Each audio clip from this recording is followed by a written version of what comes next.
Okay, today's project's a real fun one. It is a Telecaster guitar body.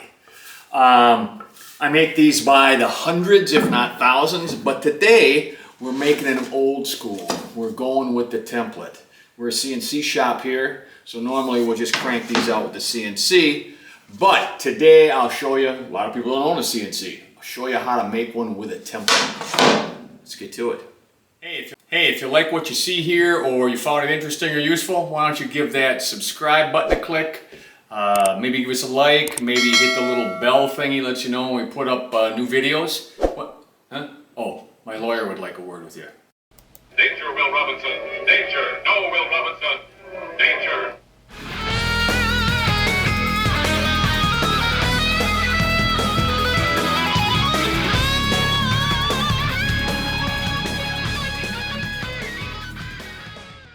Imagine the first step is selecting some wood. So on this end here I have basswood, and that's what we're making out of today. And I know for a telly that the blank should be about 14 inches wide and about 18 inches long. That gives me a little wiggle room to place it on there. It's not like super tight on there, so we get a little bit more on there. If you're getting the blank from us, you can skip ahead a couple of minutes in this video. So let's measure this guy right here. He's about 7 3/4 wide. So 7 3/4 times 2 is what? 15 1/2. So that's plenty wide. So we'll cut two pieces from him that are 18 inches long, and we'll glue those up for our blank. This is our crosscut station. It's a big radial arm saw, 12-inch, 3.5 horsepower DeWalt. Works excellent, especially for the 8/4 wood we get. That 12-inch blade helps a lot. A lot of people consider this DeWalt's best saw, single-phase saw motor. So we'll cut these to length, and then we'll take it over to the joint.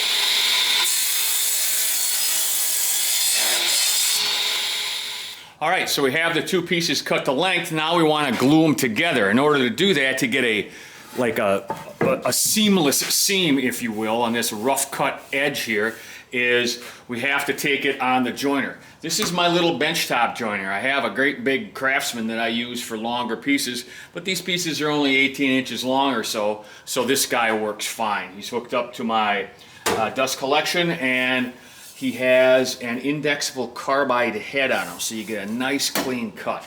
So let's joint the edge here.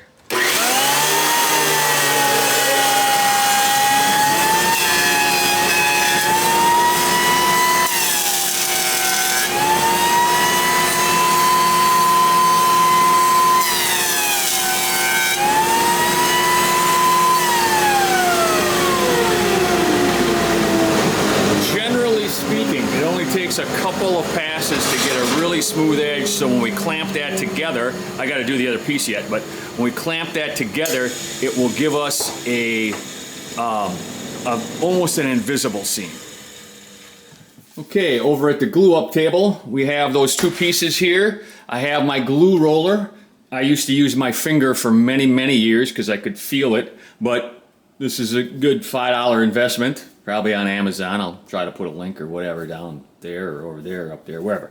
Okay, I use Titebond 1, the original Titebond. Why do I use Titebond 1?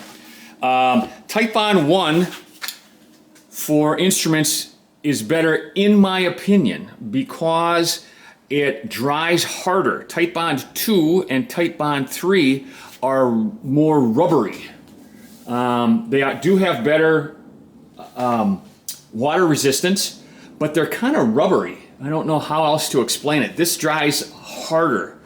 And I have done some experiments trying to soak boards that I have glued together in water. And even though it's not waterproof, if you're not using it for an ocean-going vessel, it's plenty waterproof.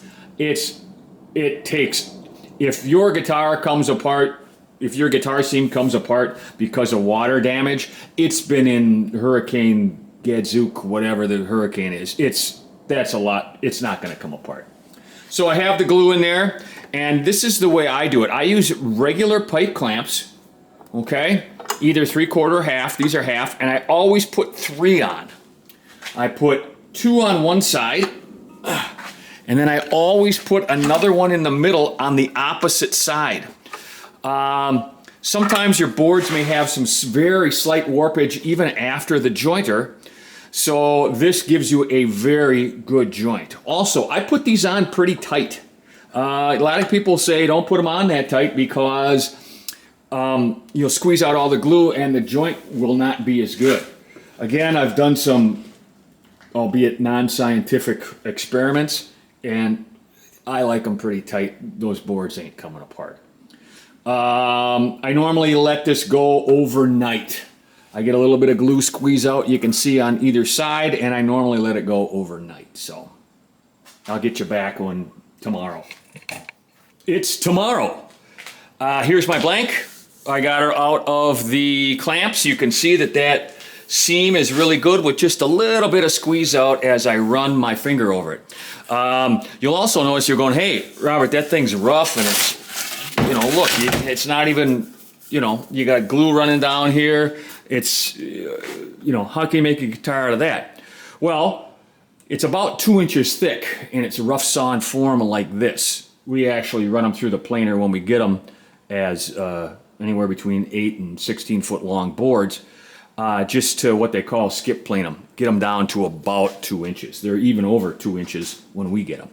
So we'll take about an 1/8 inch off of each side, and they'll clean up really good when you do that. We do that on our 20-inch 5 horsepower indexable carbide spiral head planer. It does a real good job. So we'll go over there and I'll show you that. Here we are at the joiner, and that noise you hear in the background is my dust collection system. And we will joint our blank, or we will plane our blank here down to 1 inch and 3/4, or 1.75 inches. So it's going to get loud when I fire up everything, so we'll just run it through multiple times. Before we go, what I should do is show you this. I made a block that I set right here because I seldom use all 20 inches wide. That is a stop block. When I touch that block, when this part touches that block, I'll know that I'm very close to 1 inch and 3/4. So here we go. There'll be multiple runs through.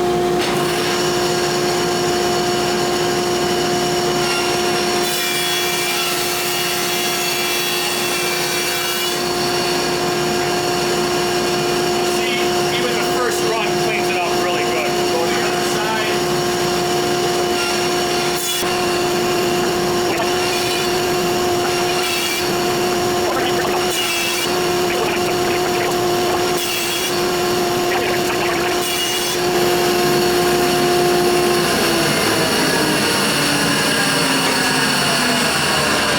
So there we go. 1 and 3/4 thick, nice and flat on both sides. I always check these with my caliper. You can see 1.7, oh, it says 1.76. It was 1.75 when I took it off there. So it's very, very close to 1 and 3/4, within 1/10. Next step is take your template, take your blank, and transfer all the outline, at least, from your template to your blank. I leave a little bit of room here, a little bit of room here, a little bit of room here, a little bit of room here, because I want those all to be finished edges. The very first thing I do is mark the center line. We use these holes right here to mark the center line. Okay, so I got those 2 dots. I can see them. Take a straight edge and mark that center line.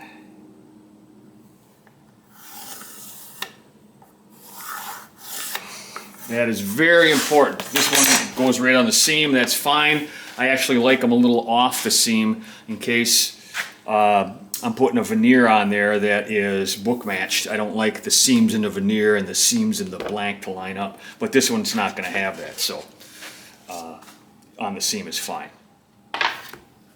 All right, now we can see, we can put that right back in there, and what we will do is we'll draw the outline.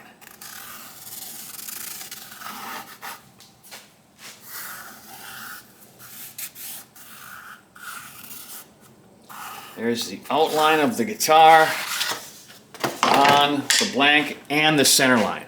We'll take over the bandsaw and we'll cut her out. Here we are at the bandsaw. See, I got her all marked up, and I'll just cut along the line. I want to leave probably about a 1/16 to an 1/8 of an inch outside of the line. That's the part that's going to be cut off by the router. So I want to get close, but not on the line.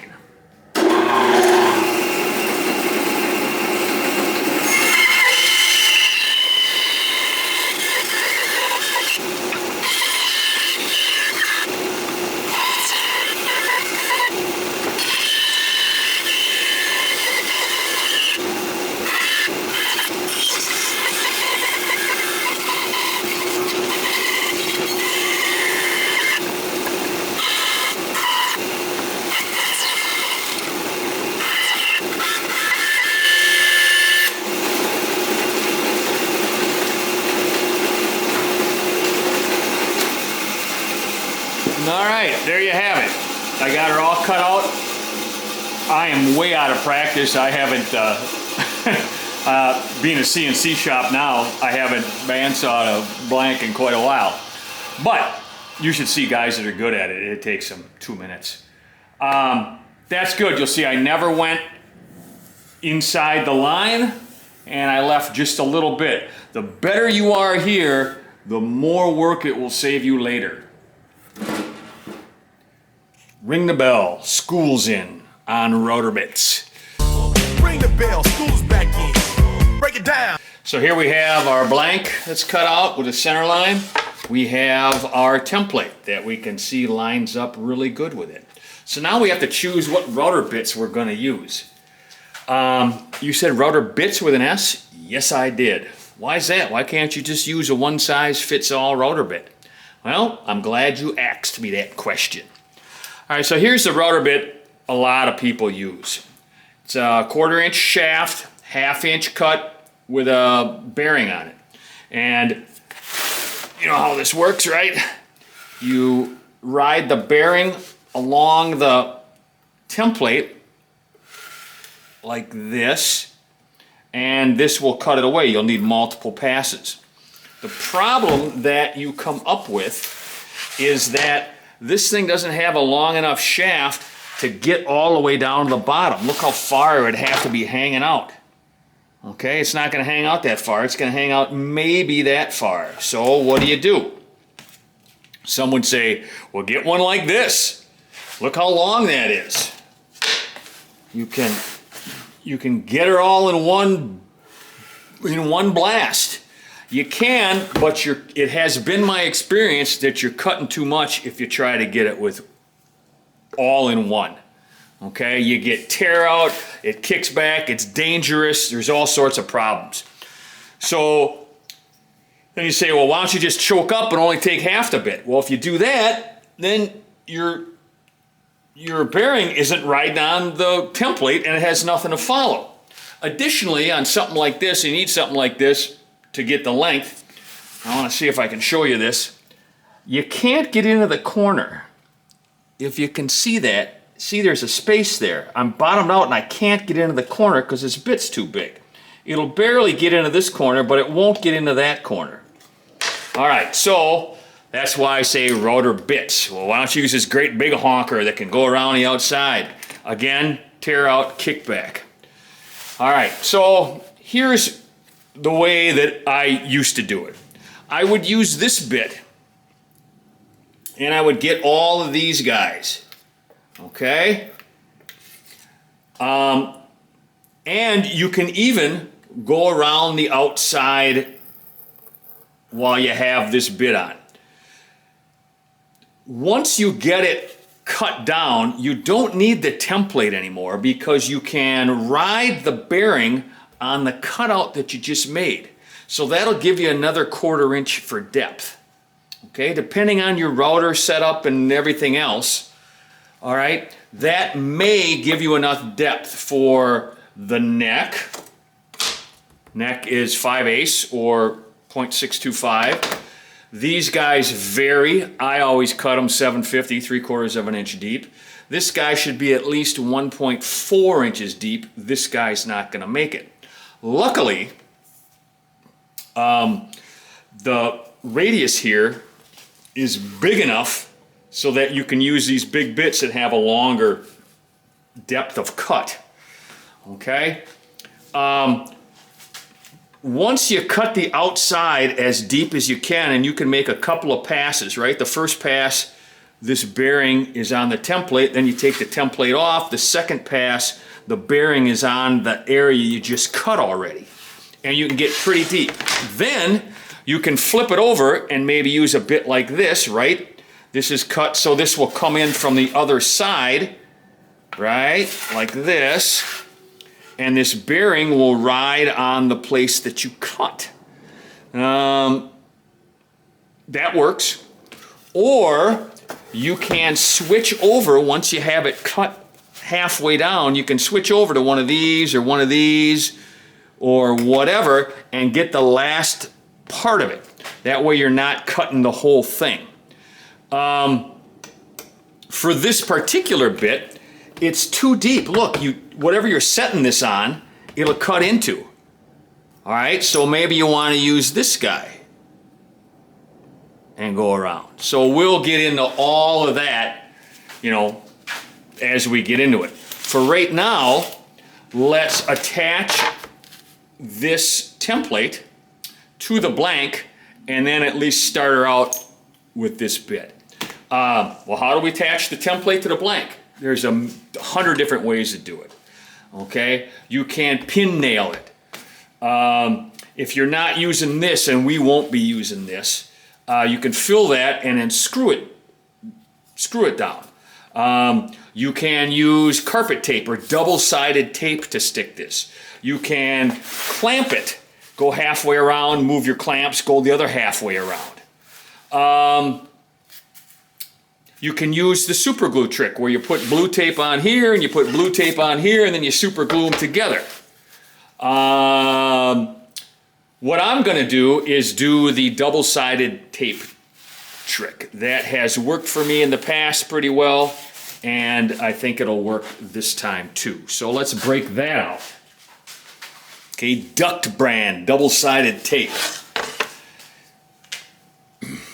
It's got the sticky stuff on both sides. All right, so, and this will vary a little bit with whatever template you're using. So you want to make sure you get enough of it on there so that it's going to stick down really well.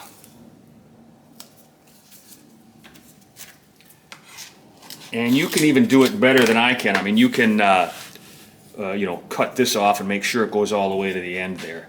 I have done this before, and it has been my experience that the way I'm doing it here works okay.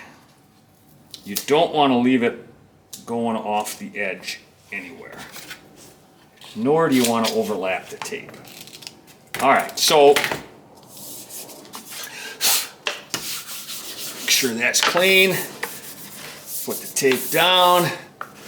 Let's peel it off, and this can be aggravating if you don't have fingernails, which I don't. I barely got 10 fingers. Okay.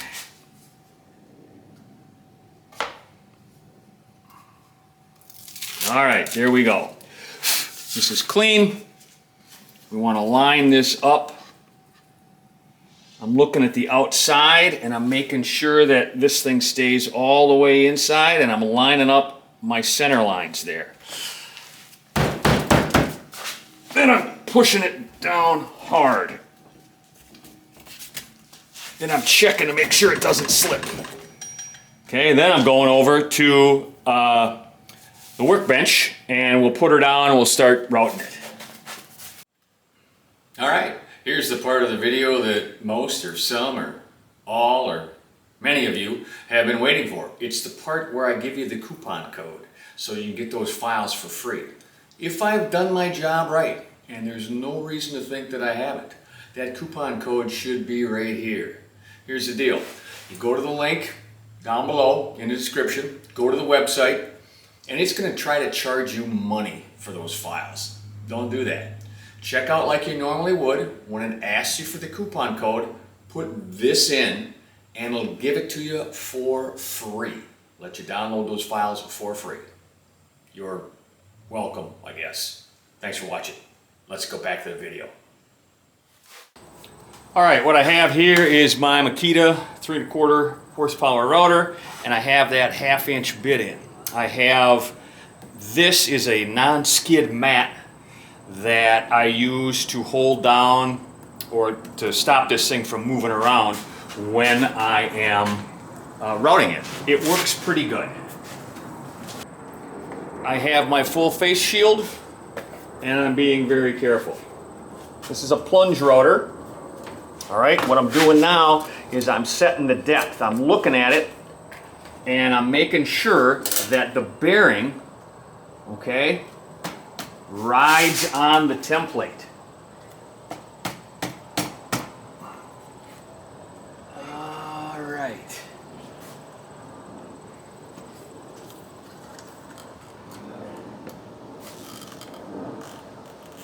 Bearing is on the template, and I set my depth so that I can repeat that. Just screwing down my depth stop here. There we go. Now I know that she'll ride on the template. So here we go. I'll do the 2 pickup pockets and then the control cavity, and then I'll run her around the outside.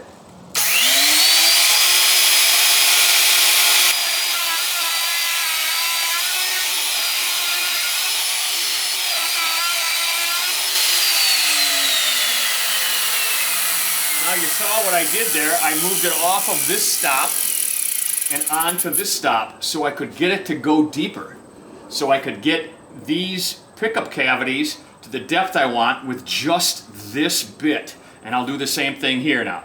So I'll put her back to here so I know that the collar will rub on the template. I'll go around once, then I'll move this over and then go to full depth.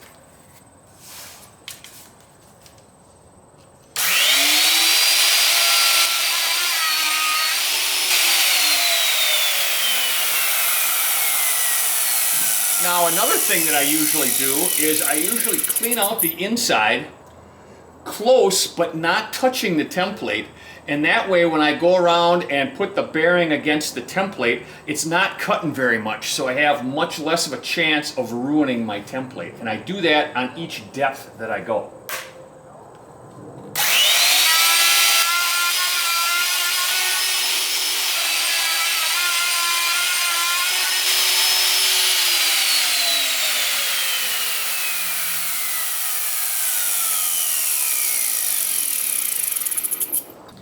Okay, so now I'll go over to the control cavity and I'll get it as deep as I can get it with this guy, and then I'll go around the outside as deep as I can get it with this guy, and then I'll have to switch bits. So here we go.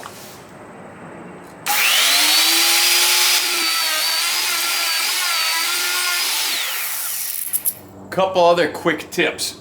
I always do a conventional cut on a handheld router. That means if I go around, I'll go around in a clockwise fashion. I'll start on the inside and then move to the outside, like I said, so I can preserve my template for as many uses as I can get out of it. So that's what I'm doing here. I'm going in a clockwise motion, so it's always feeding into the cutting edge, not climbing. And I'll start at the inside and then work to the outside.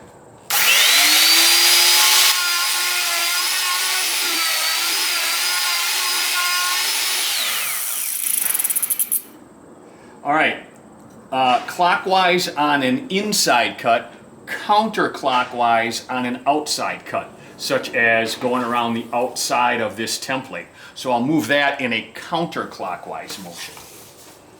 So it's always feeding it into the bit. Let me set her, get her set for depth. There we go.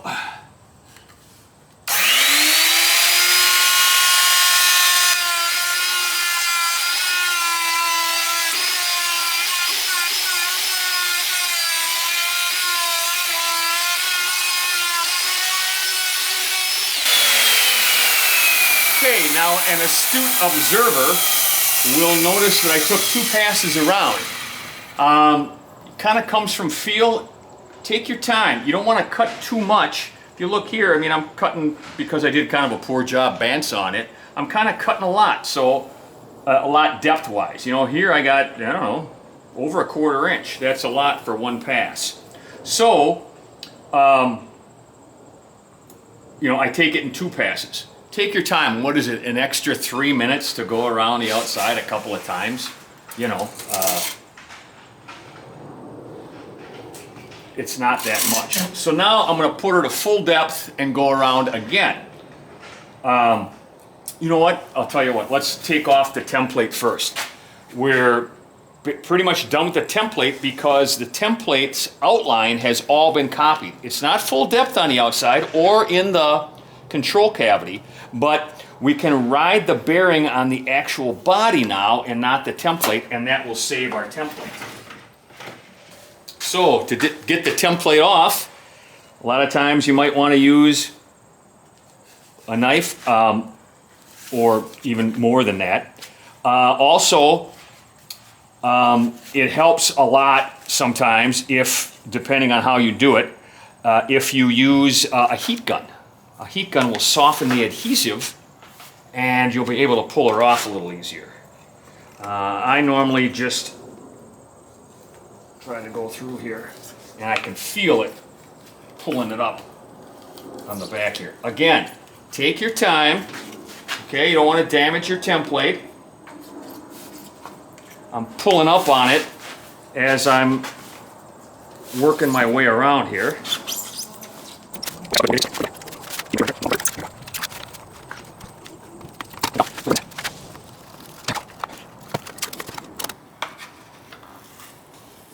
Once you get one side up, you can kind of pop her off. There you go. Once you can get at her, you should be able to pull this up. Yeah, there we go. Let's get this straightened out here a little bit. Again, patience is the watchword of the day. Don't try to rip that out, you'll break your template. Take 2 minutes and get her off. Now, as you see here, we have this shelf all the way around. And now I'm gonna ride that bearing on this shelf and get as deep as I can get, both here and here. And even here I'll go a little deeper. All right, I'll show you what I mean here.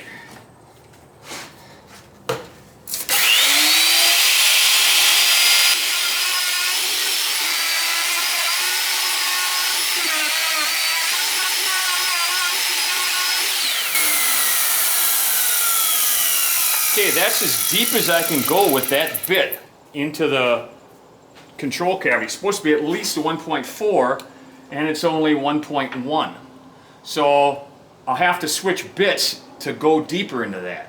It's going to be the same thing on the outside here, okay, once we get done with that. So let's grind that out as much as we can with this bit.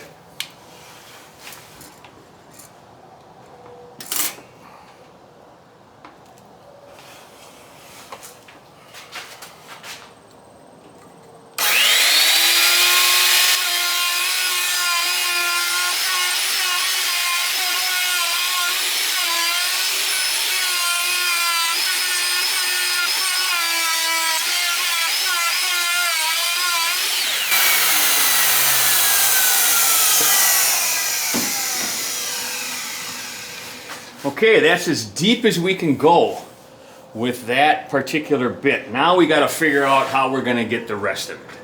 Okay? You'll also notice that like right here, and right here, I went to a climbing cut. In other words, I pulled it this way. I left too much there. I didn't want it to chip out, so that's what I did. Slow and steady wins the race, guys, and like I told you, if you can, get as close to that line as you can. Okay, so now what do? Do we use this bit and hang it down all the way like that? Or do we use this bit and go like this and have the bearing, which is on the bottom, ride here. I think we're going to go with this bit. The reason I say that is because I don't want to leave a little bit here that I got to clean up later if I go with this, because obviously I can't go through or it'll grab this mat and pull it up and cause me all sorts of problems. So I'm going to go with this bit from the top. I flip this over and I'm going to go with this bit from the top. Let me mount this in my router and we'll be right back. I have the new bit in the router and I'm going to be very careful, take a couple of passes because, I don't know, what is that, 3/4 of an inch depth that I'm taking off. So it'll be a couple of passes. And I have my depth stop so that the bearing rides on the part I already cut. So let's go.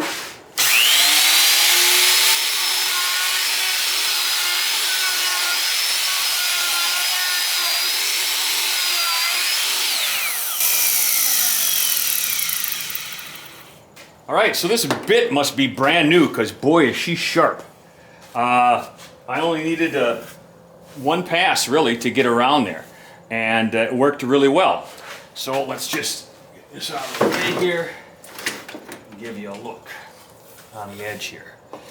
You can just barely see where one pass was and then the other pass, but it's pretty good. What we have left to do now is the neck pocket. Critical part, critical. So this is our modular template that we use, and it has these holes in it that will line up with that center line so we can make sure that this guy is aligned properly with the cutouts, the pickup cutouts and everything else. Everything comes off of the center line of the guitar. I'm seeing that hole, I'm seeing this hole, they're all lined up. I'm leaving this much space between there. If you're using a pick guard, check your pick guard to see how much space you're going to have there. Also, if I wanted to make a two humbucker telly, I could have not cut these pickup holes in here, right? And I could have used this to make two humbuckers instead. Or a Nashville telly. Let's say I wanted another cavity right here, pickup cavity right there. I'll just line this guy up and put him right there. Now I have a Nashville. Maybe I want an SSH. I could do any of that with this modular template. So that's where I want it right. Let me see, right, a little bit left, right there. I'm lining up these holes. I got this space exactly right, and I can use that to route my neck pocket. Remember, neck pocket is 5/8 or 0.625 deep. So I will secure this and then we'll route that neck pocket. All right, so I put the template on, I ground it down to about 1/2 inch deep, the first pass, right? And I gotta make sure that that is 0.625 deep. 0.625 is 5/8. So here's what I'm gonna do. I'm gonna set my caliper to 0.625.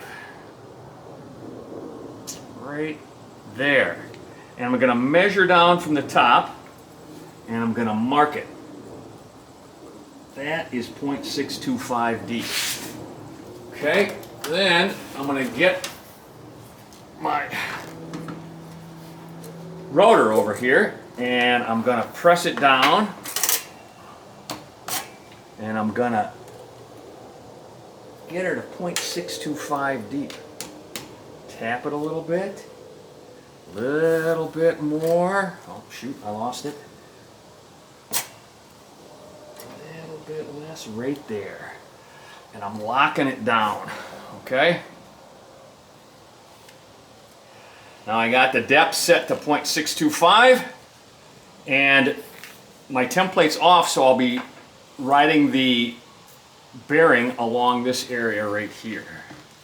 So here we go.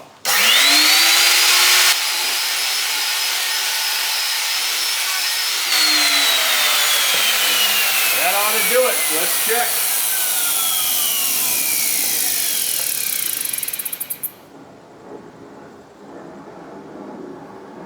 .63, that's the resolution of this guy, so 0.625, within 5 thousandths of 0.625. Looks good. Some of you are saying, Stimpy, you idiot. You stupid idiot! You filthy worm!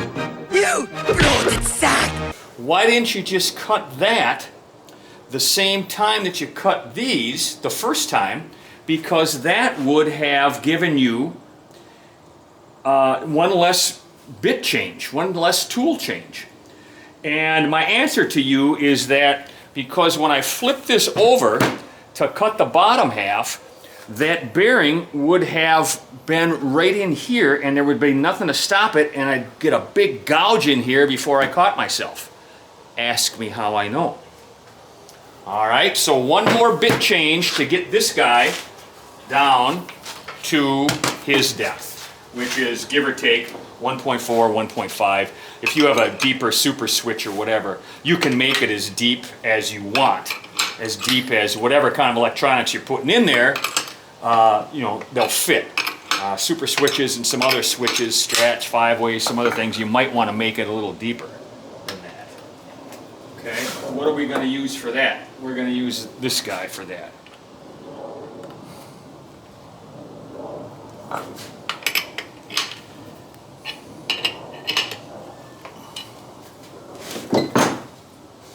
Okay, these radiuses at the end here are big enough so that it'll fit this bit. This bit is a big bit.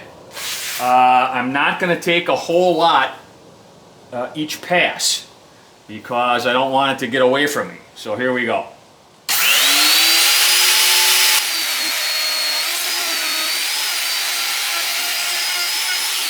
That guy is 1.47, so he's good now. The machining on the body is done. We got to drill a hole through here. We got to drill a hole through here. So let's go do that. Any job is easy if you got the right tools and you know what you're doing. So I have what's called a bell hanger bit. Look how long it is, about a foot long, 1/4 inch. And I'm going to come in through the neck pocket, drill through here, which I don't have to, but I got to get a hole between these two pickups and then the pickup and the control cavity. So here we go.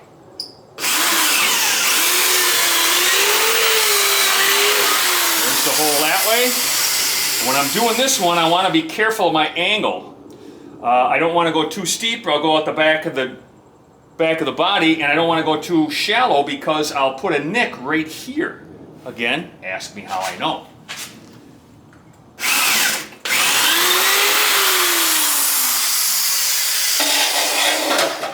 That went just perfect. Okay, so now we'll put we'll sand the edges on the drum sander, and then we'll put the radius top and bottom. Normally tellies will have an 1/8 inch radius, Strats, Jazz Masters, other things will have a 3/16. So let's get that set up. And this is also important. I'm going to do the radius first because just like that radius bit rests against the edge here, okay? And if you drill the jack hole first, that bearing can go into that hole and you'll get a big divot here. I think this is the third time I said ask me how I know, but if there's been a mistake made making guitar bodies, I've made them, so there you go. Okay, 80 grit, 3-inch diameter drum sander, 1.5 motor, 1725 RPM.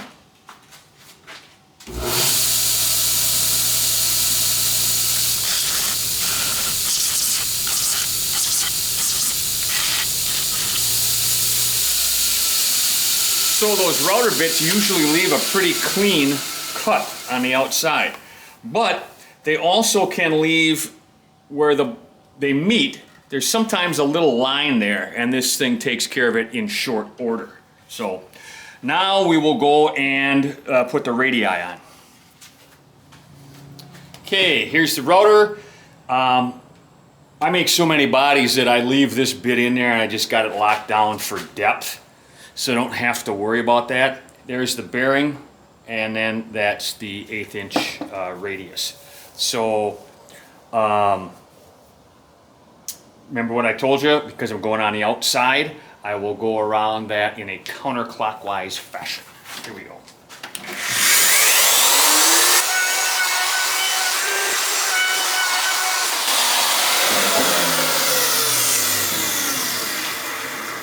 Okay, now as you look at this, that planer does a good job, but it's not perfect. Also, sometimes you'll raise a little ridge with that roundover bit. So we have the orbital sander and 120 grit paper.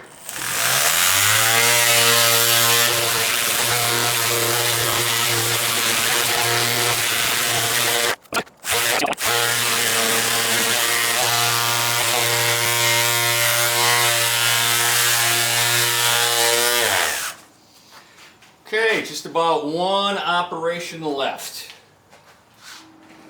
So we have this fixture in here that holds the body up, and this stop down here gives me the right back and forth so that this hole is centered side to side and centered in the flat. Our templates come with the flat where the jack goes in. Okay, this is a 7/8 diameter carbide tipped drill bit.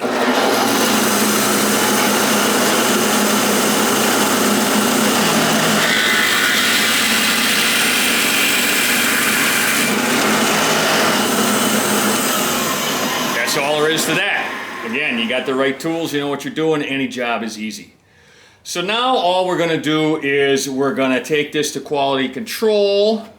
We're going to measure the width of this guy here. We're gonna do some hand sanding, like there's some rough spots here. You know, we do call these unfinished, and you will have to sand them when you get them, but we like to do the majority of that for you. So you know, we'll run this guy through that, and then, you know, we'll call it done. Here we are for the last steps in our journey. We have it all hand sanded as much as we're going to do for it. We've gone on, we've checked some dimensions, the thickness, the edge, made sure there's no chips or anything else in it. So what we're going to do is we're going to stamp it with our logo. Okay, and then we are going to measure this neck pocket. We're going to measure it square. We're not going to go like this or like this. All right, we're going to measure it square across, and we're not going to catch that radius in there, but we want it at the widest point, okay, where that radius isn't. And let's measure that guy.